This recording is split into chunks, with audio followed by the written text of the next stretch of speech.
Friends, S ಚಾನಲ್ಗೆ ಸ್ವಾಗತ. BKRS service private ಲಿಮಿಟೆಡ್ನಲ್ಲಿ ನೇಮಕಾತಿ ನಡೀತಾ ಇದೆ ಫ್ರೆಂಡ್ಸ್.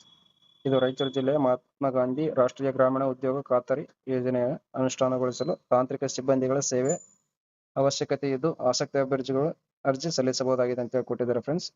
ಹುದ್ದೆಗಳ ವಿವರ ಮತ್ತು ವಿದ್ಯಾರ್ಥಿ ವಯೋಮಿತಿ ನೋಡೋಣ ಬನ್ನಿ ಫ್ರೆಂಡ್ಸ್. ಹುದ್ದೆಗಳ ವಿವರ: ತಾಂತ್ರಿಕ ಸಹಾಯಕ ಯೋಜಕರು, ಅವು 2 ಹುದ್ದೆಗಳು. BE ಆರ್ BTech ಸಿವಿಲ್ ವಿದ್ಯಾರ್ಥಿ ಪಡೆದವರು ಅರ್ಜಿ ಸಲ್ಲಿಸಬಹುದಾಗಿರ್ತದೆ ಫ್ರೆಂಡ್ಸ್. ಅದೇ ರೀತಿ MIS ಅಂತ ಹೇಳಿ ಕೊಟ್ಟಿದ್ದಾರೆ ಸಂಯೋಜಕರು. ಇದು BE BTech or computer science, electronics and information science, ಆಮೇಲೆ BCA BSc in computer science, diploma in computer science ಮಾಡಿದವರು ಅರ್ಜಿ ಸಲ್ಲಿಸಬಹುದಾಗಿರ್ತದೆ ಫ್ರೆಂಡ್ಸ್. ಇದು 1 ಹುದ್ದೆಗಳು ಖಾಲಿ ಇರುತ್ತದೆ.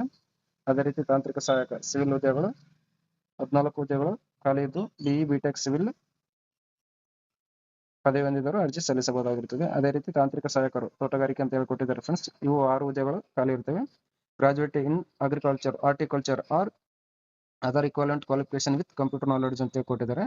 ನೀವು ಹಾರ್ಟಿಕಲ್ಚರ್ ಪದವಿ ಪಡೆದು ಮತ್ತು ಕಂಪ್ಯೂಟರ್ ನಾಲೆಡ್ಜ್ ಇದ್ರೆ ಅರ್ಜಿ ಸಲ್ಲಿಸಬಹುದಾಗಿರ್ತದೆ ಫ್ರೆಂಡ್ಸ್. ಅದೇ ರೀತಿ ತಾಂತ್ರಿಕ ಸಹಾಯಕರು ಅರಣ್ಯ ಅಂತ ಹೇಳಿ ಕೊಟ್ಟಿದ್ದಾರೆ. ಇದು 3 ಹುದ್ದೆಗಳು ಖಾಲಿ ಇದ್ದು ಇದು graduation in forest and other equivalent qualification with computer knowledge ಅಂತ ಹೇಳಿ ಕೊಟ್ಟಿದ್ದಾರೆ ಫ್ರೆಂಡ್ಸ್. ಗ್ರಾಜುಯೇಟ್ ಜೊತೆಗೆ ಫಾರೆಸ್ಟ್ ಮತ್ತು ಅದರ್ ಇಕ್ವಲೆಂಟ್ ಕ್ವಾಲಿಫಿಕೇಶನ್ ಜೊತೆಗೆ ಕಂಪ್ಯೂಟರ್ ವಿಜ್ಞಾನ ಇದ್ದವರು ಅರ್ಜಿ ಸಲ್ಲಿಸಬಹುದಾಗಿರ್ತದೆ ಫ್ರೆಂಡ್ಸ್.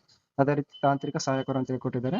ಕೃಷಿ, ಇದು 2 ಹುದ್ದೆಗಳು ಖಾಲಿ ಇದ್ದು graduation in commerce or other equivalent qualification with computer ಅಂತ ಹೇಳಿ ಕೊಟ್ಟಿದ್ದಾರೆ ಫ್ರೆಂಡ್ಸ್. ನಾಲೆಡ್ಜ್ ಕನ್ನಡ ಹಾಗೂ ಇಂಗ್ಲಿಷ್ ಭಾಷೆ ಟೈಪಿಂಗ್ ಹೊಂದಿರಬೇಕಂತ ಹೇಳಿ ಕೊಟ್ಟಿದ್ದಾರೆ. ಇದು ಪ್ರಾಯೋಗಿಕ ಟೆಸ್ಟಿಂಗ್ ನಡೆಸಿ ಆಯ್ಕೆ ಮಾಡಿಕೊಳ್ಳಲಾಗುತ್ತದೆ ಅಂತ ಹೇಳಿ ಕೊಟ್ಟಿದ್ದಾರೆ ಫ್ರೆಂಡ್ಸ್. ಅದೇ ರೀತಿ ಆಡಳಿತ ಸಹಾಯಕರು 2 ಹುದ್ದೆಗಳು ಖಾಲಿ ಇದ್ದು graduation in commerce and or other equivalent qualification with computer knowledge ಅಂತ ಕೇಳಿದ್ದಾರೆ ಫ್ರೆಂಡ್ಸ್. ಕಂಪ್ಯೂಟರ್ ನಾಲೆಡ್ಜ್ ನಲ್ಲಿ ಕನ್ನಡ ಮತ್ತು ಇಂಗ್ಲಿಷ್ ಟೈಪಿಂಗ್ ಹೊಂದಿರಬೇಕಂತ ಹೇಳಿ ಕೇಳಿದ್ದಾರೆ ಫ್ರೆಂಡ್ಸ್. ಇದು ಪ್ರಾಯೋಗಿಕ ಪರೀಕ್ಷೆ ನಡೆಸಿ ಆಯ್ಕೆ ಮಾಡಿಕೊಳ್ಳಲಾಗುತ್ತದೆ ಅಂತ ಹೇಳಿ ಕೊಟ್ಟಿದ್ದಾರೆ ಫ್ರೆಂಡ್ಸ್. ಅದೇ ರೀತಿ ಗಣಕಯಂತ್ರ ನಿರ್ವಾಹಕರು ಅನುಷ್ಠಾನ ಇಲಾಖೆ ಅಂತ ಹೇಳಿ ಕೊಟ್ಟಿದ್ದಾರೆ ಫ್ರೆಂಡ್ಸ್. ಇದು 2 ಹುದ್ದೆಗಳು ಖಾಲಿ ಇದ್ದು graduation or other equivalent qualification ಅಂತ ಹೇಳಿ ಕೊಟ್ಟಿದ್ದಾರೆ. ವಿತ್ ಕಂಪ್ಯೂಟರ್ ನಾಲೆಡ್ಜ್ ಕಂಪಲ್ಸರಿ ಕೊಟ್ಟಿದ್ದಾರೆ ಫ್ರೆಂಡ್ಸ್. ಇದು ಕೂಡ ಕನ್ನಡ ಮತ್ತು ಆಂಗ್ಲ ಭಾಷೆ ಟೈಪಿಂಗ್ ಹೊಂದಿರಬೇಕಂತ ಹೇಳಿ ಹೇಳಿದ್ದಾರೆ ಫ್ರೆಂಡ್ಸ್. ಇದಕ್ಕೂ ಕೂಡ ಟೈಪಿಂಗ್ ಟೆಸ್ಟ್ ನಡೆಸಿ ಅರ್ಜಿಗೆ ಆಯ್ಕೆ ಮಾಡಿಕೊಳ್ಳಲಾಗುವುದು ಅಂತ ಹೇಳಿ ಕೊಟ್ಟಿದ್ದಾರೆ ಫ್ರೆಂಡ್ಸ್. ಅದೇ ರೀತಿ ಎಲ್ಲ ಹುದ್ದೆಗಳ ವಯೋಮಿತಿ ನೋಡೋದಾದ್ರೆ ಸಾಮಾನ್ಯ ವರ್ಗದವರಿಗೆ ಗರಿಷ್ಠ 35 ವರ್ಷ, ಅದೇ ರೀತಿ ಹಿಂದುಳಿದ ವರ್ಗಗಳಿಗೆ ಗರಿಷ್ಠ 38 ವರ್ಷಗಳು ಹಾಗೂ SC ST ಅಭ್ಯರ್ಥಿಗಳು 40 ವರ್ಷಗಳು ನಿಗದಿಪಡಿಸಲಾಗಿದೆ. ಅರ್ಜಿ ಸಲ್ಲಿಸಲು ಪ್ರಾರಂಭ ದಿನಾಂಕ 1/8/2025 ಆಗಿರುತ್ತದೆ. ಅದೇ ರೀತಿ ಅರ್ಜಿ ಸಲ್ಲಿಸುವ ಕೊನೆಯ ದಿನಾಂಕ 16/8/2025.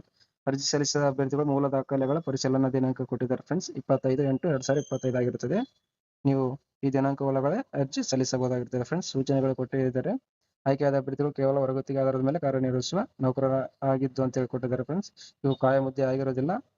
ನೀವು ಸೂಚನೆಗಳನ್ನು ನೋಡಿಕೊಂಡು ನೀವು ಅರ್ಜಿ ಸಲ್ಲಿಸಬಹುದಾಗಿರುತ್ತದೆ ಫ್ರೆಂಡ್ಸ್. ನಾನು ಡಿಸ್ಕ್ರಿಪ್ಷನ್ ಬಾಕ್ಸ್ ನಲ್ಲಿ ನೀಡಿರುತ್ತೇನೆ. ಹೆಚ್ಚಿನ ಮಾಹಿತಿಗೆ ನೋಡಿಕೊಂಡು ಅರ್ಜಿ ಸಲ್ಲಿಸಬಹುದಾಗಿರ್ತದೆ ಫ್ರೆಂಡ್ಸ್. ಅದೇ ರೀತಿ ಮಾಸಿಕ ಸಂಭಾವನೆ ನೋಡೋದಾದ್ರೆ ತಾಂತ್ರಿಕ ಸಂಯೋಜಕರು ಹುದ್ದೆಗೆ ಮಾಸಿಕ 3,30,000 ಆಗಿರ್ತದೆ ಹಾಗೂ ಪ್ರಮಾಣ ಭತ್ಯೆ 2,000 ರೂಪಾಯಿಗಳಂತೇಳಿ ಕೊಟ್ಟಿದ್ದಾರೆ ಫ್ರೆಂಡ್ಸ್. ತಾಲೂಕು MIS ಸಂಯೋಜಕರ ಹುದ್ದೆಗೆ ಮಾಸಿಕ ಸಂಭಾವನೆ 28,000, ಪ್ರಮಾಣ ಭತ್ಯೆ 2,000 ಅಂತೇಳಿ ಕೊಟ್ಟಿದ್ದಾರೆ ಫ್ರೆಂಡ್ಸ್. ತಾಂತ್ರಿಕ ಸಹಾಯಕ ಸಿವಿಲ್ ಹುದ್ದೆಗೆ 28,000 ಕೂಡ ಆಗಿರುತ್ತದೆ. ಇದಕ್ಕೂ ಪ್ರಮಾಣ ಭತ್ಯೆ 2,000 ನೀಡಲಾಗುತ್ತದೆ. ತಾಂತ್ರಿಕ ಸಹಾಯಕ ಕೃಷಿ ಅರಣ್ಯ ತೋಟಗಾರಿಕೆ ಹುದ್ದೆಗಳಿಗೆ ಸೇಮ್ 28,000 ಮಾಸಿಕ ವೇತನ ಆಗಿರುತ್ತದೆ. ಅದೇ ರೀತಿ ಪ್ರಮಾಣ ಭತ್ಯೆ ಕೂಡ 2,000 ರೂಪಾಯಿ ನೀಡಲಾಗುತ್ತದೆ ಅಂತ ಕೊಟ್ಟಿದ್ದಾರೆ ಫ್ರೆಂಡ್ಸ್.